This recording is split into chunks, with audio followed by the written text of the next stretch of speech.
And welcome back, everyone, to our fourth session today. So we're going to be looking at four brand new short courses in the Arts and Humanities curriculum. So I've been joined by Rebecca, James, Marie and Sean, some of our lead authors on the modules, and they're going to get to introduce you to the new short courses and tell you what's involved if you want to study them. We also have a question flying across the bottom of the screen. What would excite you about studying arts or music, film or music in a short course? What would you like to look at? And then we've got two word clouds floating around as well. So think of a new musician or a composer that you want to flash up. So remember the rules with the word cloud, you need to have 3 entries. So 3 musicians and 3 filmmakers, and we'll have a look at the ones that you could think of in a few minutes. So we're going to start off by asking Sean and Becca, who are these short courses designed for? Who did you have in mind when you wrote them? So start with you, Sean.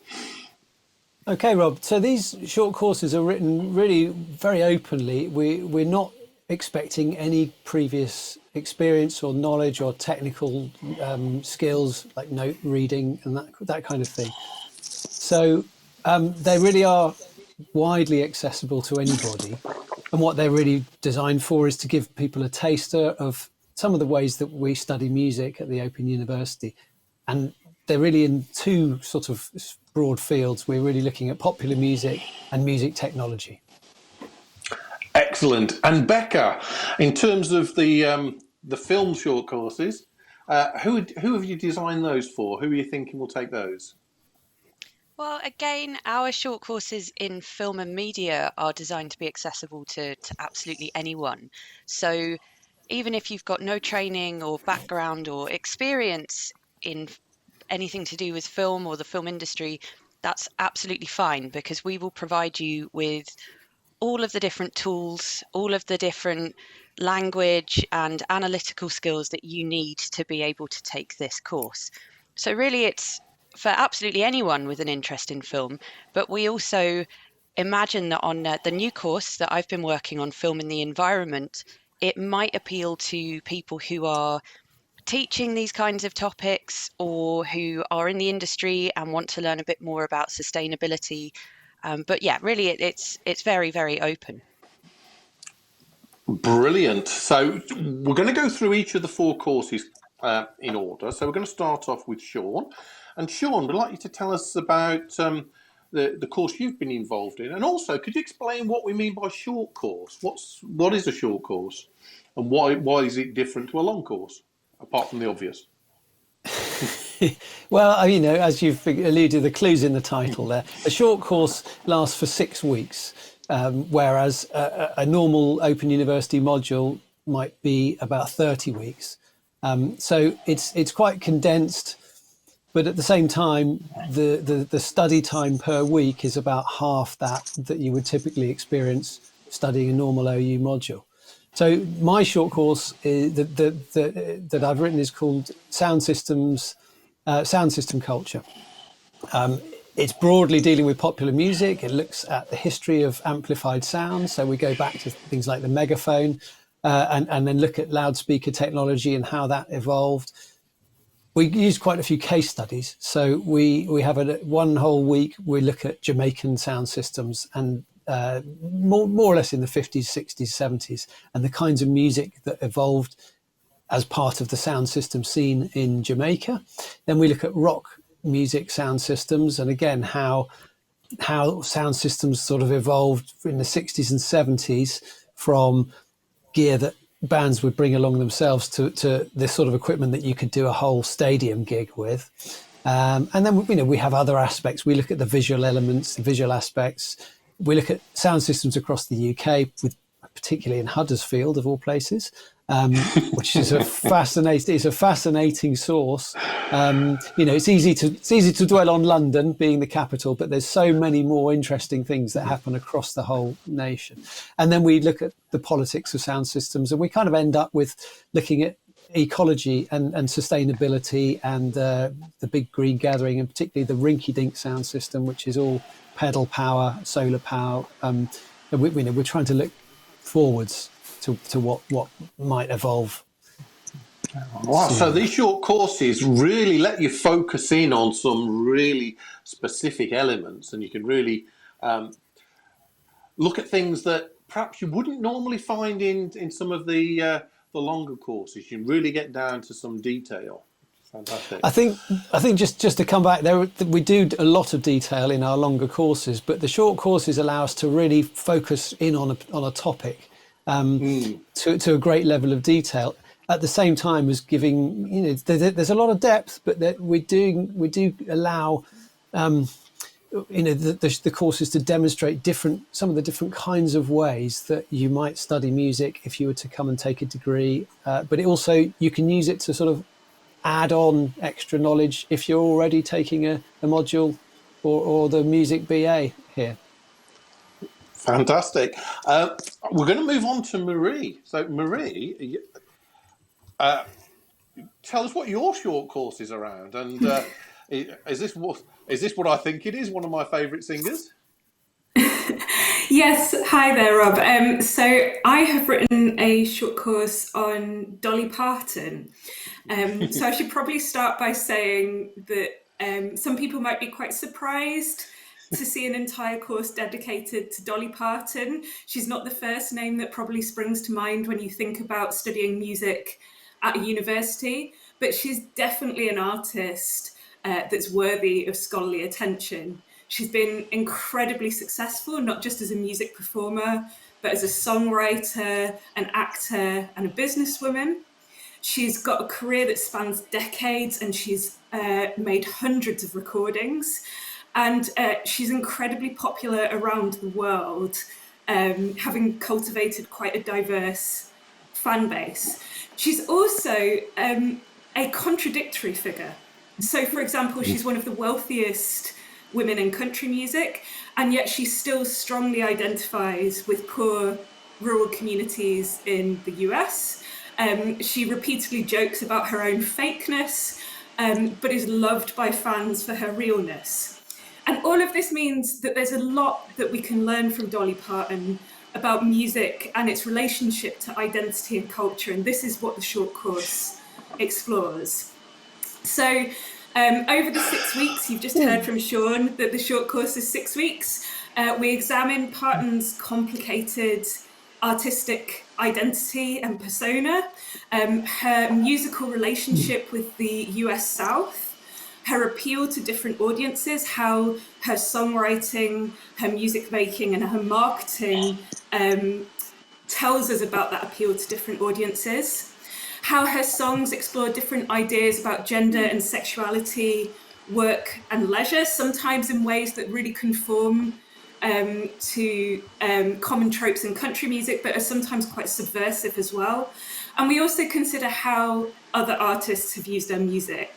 And because we're interested in how Dolly Parton fits into a wider musical and cultural context, you'll also learn about things like the history of country music, music's relationship to the leisure industry and tourism, and also the ways that music genres have been defined in relation to race. And I should probably say we also do talk quite a lot about Jolene. We couldn't not.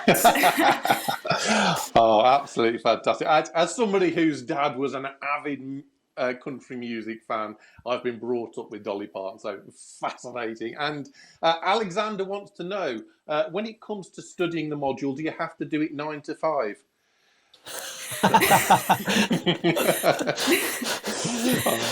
So, well, thank you, Marie. So Alexander's taking on the challenge to make the host giggle. So HJ, anything else? Any other comments that we've got from the chat box? Yeah, so we asked earlier what excited people about studying film or music, and we got some great answers. So Joanna says stories, meaning and symbolism in film really excites her, and emotional meaning in music as well. And Francesca's interested in how opportunities are being presented in ways to get women into directing films and addressing imbalance between male and female directors. I've heard a bit about that in the news recently, actually, so it's very on point as well. And Nikki says, film, especially how in sci-fi and fantasy, films explore social and political issues in a safe space. I suppose we've got a lot of symbolism and reflection of current society in the films that are being made as well. So really interesting contributions there. So while we've got you on the screen, can we have a quick look at the word cloud? See what people have been saying about the filmmakers and the music makers.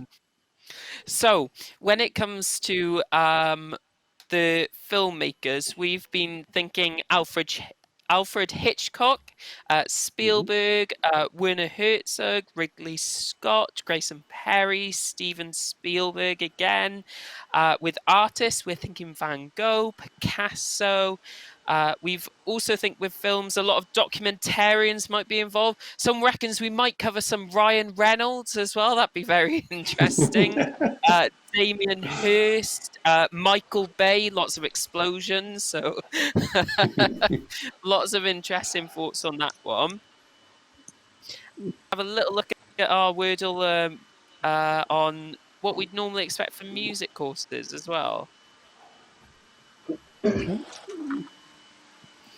So in terms of what we'd normally expect on a music course, we're thinking the Mason family, the Beatles, Bach, Bob Marley, Benjamin Britten, Scott Walker, Beethoven, Mozart, Mahler, Chopin, Schubert, Debbie Wiseman, and maybe some Kate Bush as well. So lots of traditional and some different ideas as well. But I don't think we were expecting Dolly Parton at all. And actually, we're really excited to hear about it. Natasha says Dolly Parton is fabulous, also as a role model for nerdy women who are not so much into motherhood. And Francesca says Dolly Parton is an absolute trailblazer. Loved her in Steel Magnolias. Brilliant. Thank you, HJ. We're going to come to James in a moment, and James is going to talk to us about computer audio. So, short course on computer audio, James. What's involved in that? Hi, Rob. Yeah, so the computer audio course actually traverses quite a large area, really, focusing very much on how computers really have transformed the way in which sound is used and exists within our lives today. So it starts really with a kind of a history of computer audio, beginning with some of the enormous and hugely expensive early computers, moving through to the first wave of personal computers such as ZX Spectrum, then arriving more contemporary examples like laptop computers, mobile phones, and all along the way, so examining the many different ways in which human beings have used these kinds of technologies to make sound and music. So some of the things that we cover include a variety of musical examples, in particular thinking about how around the world computer audio has changed the way in which people make music, the way people distribute music, consume and listen to music, and actually the impact that that's then had on musical practice and the types of music that people make. One of the key things with early computer audio that we talk about is the way in which some of the early pioneers had to program computers. So one of the things that we wanted to try and do was give our learners that experience of what it's like to program sound. So as part of the short course, there are some activities that allow learners to explore programming music using very basic kind of audio programming language and just kind of get that experience of what it is like to create sound with a computer, and actually how difficult it can be, but also how fun and interesting it can be as well. So we do cover a diverse range of musical genres, features throughout the whole of the course, just really demonstrating the far-reaching impact that computers have had on music. Absolutely, and I don't know about anybody else, but as you were talking about consuming music, I can't remember the last time I didn't use computer technology for listening to music. It's really changed from showing my age here when I used to wind up my record player way in the past. So thank you for that, James. Becca, you're going to talk to us about film and the environment. So what's involved in studying film and the environment? Well, this course takes two different things that you will probably be familiar with from your everyday life. So first of all, film. I mean, most people are going to have been to the cinema or watch film on Netflix or other streaming services. You'll be kind of familiar with the entertainment industry in some capacity or another. And then also discussions about the environment, which are looming large in our in the press and in the news. Some of you might have been on climate marches, dealing with the really urgent issues of climate change and pollution. Obviously, they're so big. I'm not proposing I have all the answers to how we solve those. But one of the things that interests me, and I think might be surprising, is how these two different topics actually fit together. So what Film and the Environment does is it introduces two different ways of thinking about film and its connections to the natural world. So a lot of the information and the ideas that we have about places around the globe and also beyond the globe, looking into space as well, they come from film. So half of the course we spend thinking about, well, how does film ask us to feel about those spaces? How does it set them up? How can we read film to better understand what it's telling us about different environments, whether they are remote and in Antarctica or whether they are urban spaces and it's kind of like walking outside on the street. And then the other part of the course starts to ask questions about how the film industry relies on natural resources. So actually, how is film implicated in even causing climate change? So there's quite a lot of conversation to be had about its reliance on fossil fuels, for example, in making items like DVDs or film cameras. So there's a lot to kind of unpick with that. But what the course also aims to do is end on a more hopeful and optimistic note. So we also think about what the film industry is doing to try to rise to some of these challenges. So we'll be looking at different strategies to be more sustainable, different ways that the film industry is trying to go green. So yeah, there's something for everyone in this.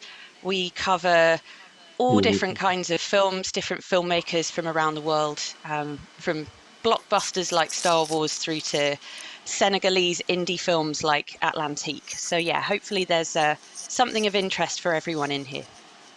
Oh, fascinating. And I was watching, I think it was Spring Watch this week, where they were talking about using hydrogen-powered equipment where the hydrogen is generated by solar power as an attempt to move away from using fossil fuels in filmmaking. So hopefully that's the sort of thing that people can get involved and talk about. So. Yep, that is exactly the kind of thing we like to hear. Excellent. I love it when technology works and it can move things forward. So thank you. So we've talked about the 4 new short courses that are coming forward. What sort of skills do you think learners will develop, and how are they able to combine them together in any way? So I've got Marie and Becca, if you'd like to talk to us about the types of skills that students could expect to develop over their studying their 4 short courses. Don't know who wants to go first. So I'm happy to talk about the music courses. So as you've probably heard from us talking about each course individually, there are some specific skills that you might expect to develop in relation to each course. So for example, with computer audio, you might get a taster at audio programming. But taken together, all 3 of the music courses encourage learners to consider different types of music from a variety of critical and analytic perspectives. And as a result, you can expect to develop your critical reading and writing skills, but also your critical listening skills. And what I mean by critical listening is that you'll be expected to listen in a focused way and listen out for particular elements or events and how they're being used in music. And it can also involve connecting up what can be heard in music to wider trends in culture, technology, and music. So while these short courses are focused on specific topics, these kinds of skills are really useful for studying a wide range of musical practices and are applicable to a wide range of musical practices. You can also expect to develop your independent learning and study skills, but amongst a community of learners. So yeah, those are some of the things you can expect to develop as part of the music short courses. So, I wouldn't be expected to sing if I joined your Dolly Parton course, though, would I? That would really put people off. No, singing's optional. Okay. And Becca, can you tell me how often the courses are going to be run? Is it once a year, or are they run more frequently with them being short courses? So my understanding, someone else actually might be better placed to answer this than me, but my understanding is that they will run 3 times a year. Just to say quickly with the film courses, in terms of skills, quite similar actually to the music courses, in that there's lots of critical thinking and kind of space for you to develop critical skills specific to film. So I would add as well that there's kind of a lot of inbuilt accessibility here. So if you don't think that you'll be engaging with something by watching it or listening to it, we have transcripts, and there's lots of different ways for you to engage with the material that we have. Oh, fantastic. I'm going to jump back to HJ, just in case we've got any questions, any burning questions from the chat box, or anybody trying to make me laugh again. There's no burning questions, but a lot of people are very interested in these courses, and a lot of us didn't know about them as well. So this is amazing. Now we're finishing up our exams and EMAs and waiting for our big modules to start. There's a lot for us to sink our teeth into in the meantime. But yeah, it's very interesting to hear, especially about the film, about sustainability, and we're wondering what happens to all the props after and all the materials they use. So yeah, answering all our questions in these modules, and I'm sure we'll find a lot when we sign up. Oh, fantastic. I'm totally on board with what to do when your module finishes. It's I'm sure many of you out there are like me. You're an OU junkie. Once you finish studying, you say never again. And then it doesn't lots take of many those in the months chat. before you start First we discovered OpenLearn. Now we're hearing about these short courses. We're going to be kept very busy, aren't we? Absolutely.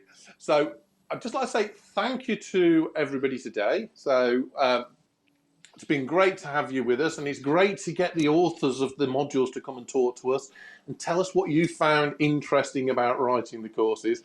And I'm sure everybody agrees the passion that you've got for the courses is definitely coming through. My only problem is there's 4 now that I want to do, and I can't do them all at once. So I'll be picking them in order. But Marie, definitely Dolly Parton's the first one on the list, I think. So thank you for that. And thank you for everyone who's been taking part in the chat box. Hopefully we got all of your questions answered. Hopefully you got the information that you need as you went through. Remember that these recordings will be available on YouTube in a short while, and you'll be able to revisit and get any information that you might have missed. We do have another session next week. I'm coming back to talk with my home faculty, business and law, and we're going to be talking about employability that comes through business and law modules. So thank you everyone, and Rob from the Study Shack is saying goodbye, and we'll see you next week. Thank you.